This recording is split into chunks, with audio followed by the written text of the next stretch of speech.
আবার বিয়ে করছেন?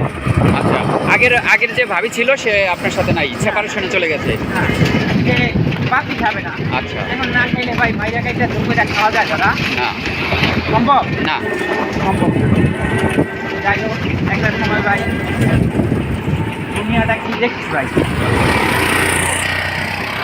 বন্ধুরা, শুভেচ্ছা জানাচ্ছি আমার নতুন একটি ব্লগে। আজকের ভিডিওতে আমি তুলে ধরব এক রিক্সা চালক ভাইয়ের জীবনের করুণ কাহিনী। তো সম্পূর্ণ ভিডিওটি দেখার আমন্ত্রণ জানিয়ে শুরু করছি আজকের পর্ব। চলুন শুরু করা যাক। আমার আল্লাহ পাক কিছু জানিছে, আমি বাসা কারণ নামাইছি, আবার একজন আইসা বলছে 10 টাকা কম বেশি গা। এইটাই ঠিক। আবার আরেকজনের কাছে গেছে, তুমি 10 টাকা বেশি দিয়ে গেছে। আচ্ছা, পয়সা থাকলে তো আপনার টাকা আসবে না। তো আপনার কথা শুনে সত্যিই ভালো লাগলো। এই যে বললাম না যে মানুষ দেখে বোঝা যায় যে কে ভালো কে ই, তো এই জন্যই মানে আপনার পছন্দ ছিল আপনাকে, বুঝছেন। তুমি দেখছি যে রাত্রি উঠে বসে আছেন, এই কারণে আর আপনাকে কিছু বলতে পারি না। যেহেতু আপনি আবার স্বপ্নদিত হয়ে বললেন যে না আমি যাব, তখন ঠিক আছে চলে। আগে আপনি চিটগাঁয়ে থাকতেন? না ভাই, আমি ছোট থেকে পড়েছি ঢাকায়, ঢাকায়? ঢাকা বিক্রে। হ্যাঁ। তা আপনার কাছে এই যে গ্রাম ভালো লাগে না আমাদের এই ঢাকা ভালো লাগে, শহর? ভাই ছোট থেকে পড়েছি ঢাকা, হ্যাঁ হ্যাঁ। ঢাকাই ভালো লাগতো। গ্রামে পরে আস্তে আস্তে একটু অ্যাডজাস্ট করে নিতে হয়, কিন্তু গ্রামের যে পরিবেশ, গ্রামের যে এটা অত্যন্ত ভালো না, ভালো লাগতেছে না? অবশ্যই এটা ভালো লাগে, ফ্যামিলিগত সমস্যা কথা বলছে। হ্যাঁ। আর কি গ্রামের হাওয়া বাতাস, গ্রামের মানুষের ভালোবাসা, তো সেটা তো শহরে পাওয়া যায় না। না না,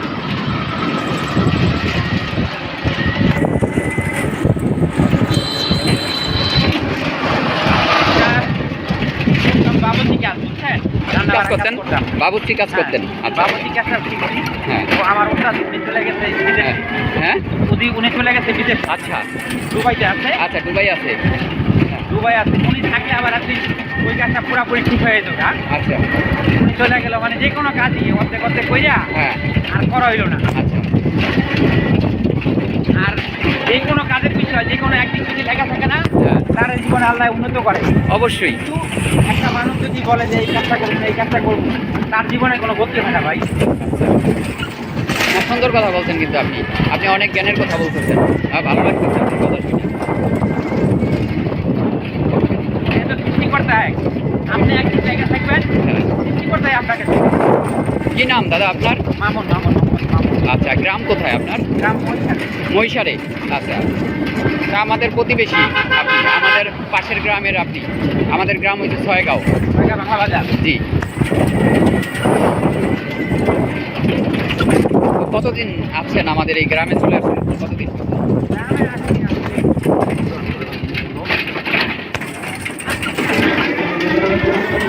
তো ভাবির সাথে তো আপনার মিল আছে না? না না ভাই, আমার একটা মেয়ে একটা ছেলে। আচ্ছা। মেয়েটার বয়স আপনার 17 বছর, বড় মেয়েটার বয়স হ্যাঁ। 17 বছর, আর ছেলে 12 বছর। আচ্ছা। আমি আগে টাকা কাজ করতাম তো, হ্যাঁ। টাকা পয়সা ছিল, টাকা পয়সা মাইকে প্রায় 50-1 লাখ টাকার মতো মাইকে 2002 সালে। হুম। তখন তো ওই টাকার কত মূল্য, হুম। 1 লাখ টাকা, আর এখন বর্তমান 600 কোটি। হ্যাঁ।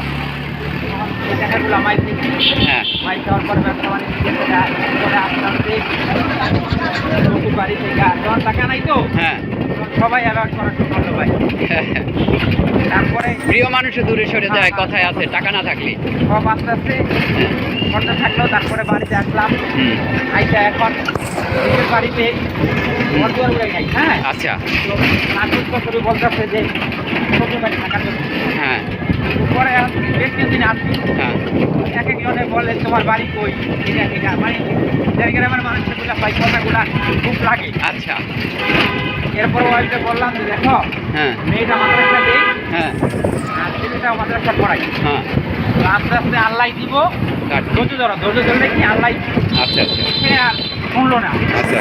তো না শোনাতে এখন গ্রামের যে চেয়ারম্যান মেম্বার এদের আবার উল্টা বিচার বুঝছেন। হুম, যাই হোক এদের বিচারে সন্তুষ্ট না। না। সকালে যায় চেয়ারম্যান রাত খুব তা এখন কি আপনারা সেপারেশনে চলে গেছেন? না বলতে শোনেন না। তো সকালে হ্যাঁ রান্না দাঁড়াইয়া হ্যাঁ। চেয়ারম্যানের হ্যাঁ তো ওনারা আবার হায়াতে আসছিল বাইতে গেছে গা, হ্যাঁ। ওনটা নিয়ে খালে যায় ও গড। ওটা নিয়ে খালে যায় পড়ছে। হ্যাঁ এরপরে মেম্বার, এরপরে এরা 4-500 লোক নিয়ে এলো বিচার করবো। আচ্ছা ওই জায়গায় দাঁড়াইয়া পরে আবার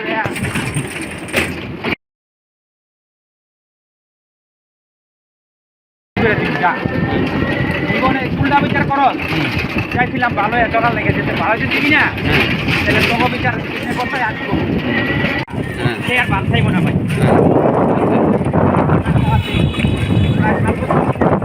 আচ্ছা পরে বিয়ে করবো। আচ্ছা আবার বিয়ে করছেন? আচ্ছা আগের যে ভাবি ছিল সে আপনার সাথে নাই, সেপারেশনে চলে গেছে? হ্যাঁ, সে বাতি খাবে না। আচ্ছা এখন না খাইলে ভাই মাইরা খাইতে দুপুরে খাওয়া যায় দাদা না সম্ভব না। সম্ভব না। যাই হোক একটা সময় ভাই দুনিয়াটা কি দেখছি ভাই, আজকে হারাম টাকা হারাম পন্থী করছে আচ্ছা 2 টাকা কামাই দিয়ে যাবো, আচ্ছা কিন্তু এই দুনিয়ায় কিছু রাখা যাবে না। রাখা যাবে না, সব ফালায় চলে যেতে হবে। কিছু রাখা যাবে না। পরে আল্লাহর দিকে চেয়ে বললাম যে আল্লাহ তুমি রিজিকের মালিক, আল্লাহ তুমি ভালো করার মালিক, আল্লাহ হুম, আল্লাহ তুমি আমার এই সরল পথে এবং সৎ পথে চলার মতো তৌফিক দান করো। হ্যাঁ, তো আসি ভাই এই অবস্থায় পারতাম না, সেটাও হ্যাঁ। এখন নামাজটাও করি, দোয়া করবেন না অবশ্যই দোয়া করি ভাই, আগামীতে যেন আল্লাহ পাক রব্বিল আলামিন সব হালালভাবে খাওয়ায়া যে দুনিয়া থেকে নেয়। খাইতে পারি। আচ্ছা এটাই আল্লাহর জন্য চাওয়া। তো আপনার কথা শুনে খুব খারাপ লাগলো, করুণ কাহিনী। মানুষ দেয় না ভাই ভালো হ্যাঁ, কখনো কোনোদিন আজকে সাংসারিক জীবন দিয়ে যে আপনি খুশি না হন দুনিয়াতে তাই তো। না, খুব ভালো লাগলো মামুন ভাই আপনার জীবন কাহিনী শুনে, খুব কষ্টের, খুব মর্মান্তিক। আচ্ছা আচ্ছা, প্রত্যেকটা মানুষের জীবনে এরকম করুণ কাহিনী থাকে, হয়তো কারোটা জানা যায় কারোটা জানা যায় না, এটাই। আর সৃষ্টিকর্তা প্রত্যেককেই ধৈর্য ধরার জন্যই করে, যে ধৈর্য ধরলেই অবশ্যই ফল পাওয়া যাইব।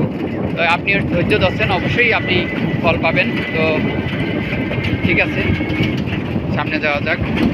তাহলে যার চেয়ারম্যান এটা কি করছে আমার গলায় চাপ দিতে পারে আচ্ছা এভাবে। আচ্ছা চাপ দিয়ে গলায় চাপ দিতে আমার ডিব্বাটা বের হয়ে গেছে আবার। তখন আমি প্রতিষ্ঠানে বললাম যে সাহেব আপনি কি বিচার করবেন না? সে বলতেছে যে ওনারা বড় ধরনের মাপের লোক, কি বিচার করবেন? তো আমি বলতেছি দেখেন